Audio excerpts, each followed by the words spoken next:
SVG's Jason Dachman. We're here at the Remote Production Forum in Charlotte, hosted by NASCAR Productions. And another member of the Charlotte production community is Fox Sports. They have quite a facility out here. We've got Devin Klein joining us to talk about it. Devin, thanks for taking the time, man. Hey, thanks for having me. So let's talk a little bit about this Charlotte facility in Fox. Let's be honest, when you think of Fox Sports, a lot of people think of the LA facility, but it's an extremely robust production center that you guys have here. Give me a bit of an overview of what the facility looks like, control rooms, and especially how it factors into your Remy home run productions. Sure thing. So the facility was built in 2008, initially for the intent of becoming Speed Channel. That lasted about 5 years, and then after a rebranding approach happened, where all of Fox decided to take the channel and turn it into FS1. That operation and engineering level got converted to become like more of an all-encompassing production hub for FS1, FS2, Big Fox, field operations. And so we have a lot of different sectors of the building. It's about a 78,000 square foot building. We have 3 full-fledged control rooms with all Grass Valley Cayenne switchers.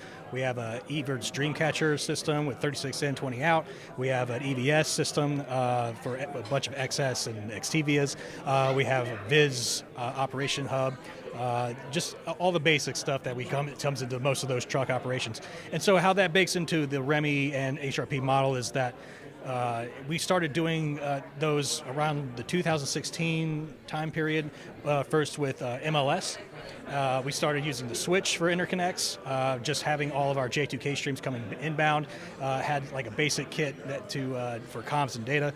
And then that just sort of evolved into creating our own kits and better utilizing bandwidth across last mile and first mile fibers to where we are today, which is, I want to say, over 30 kits across different properties, both operations in Pico, Big Ten Network, Charlotte, all being able to interact with one another. Each kit is interchangeable with each facility, and that's the biggest challenge I think faced today, network-wise and component-wise, and making sure that all is up to snuff. And yeah.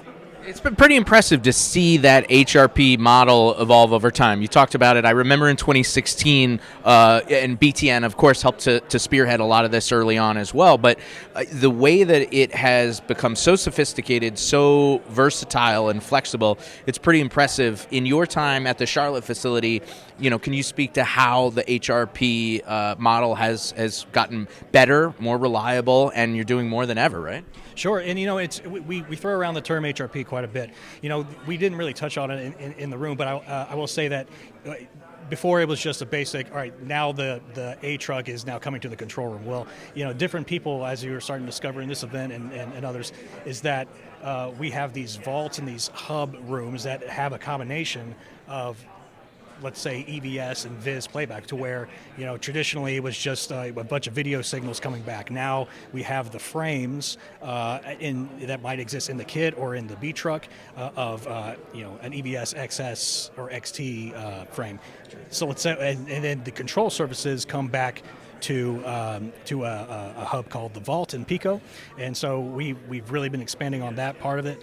Same with Viz and Foxbox. There's a lot of other components that are starting to grow from that, and then you started to see a lot on the much grander scale with NEP, with having the DA11 facility in Dallas, to having all their frame and data centers there and their services at the NASCAR facility. So that comes with different challenges, and I think people are going to start to figure out what works and what doesn't. But I think it's redundancy, I think, is key. That's the biggest development, I think. I touched on communication, but one thing I didn't touch on is redundancy.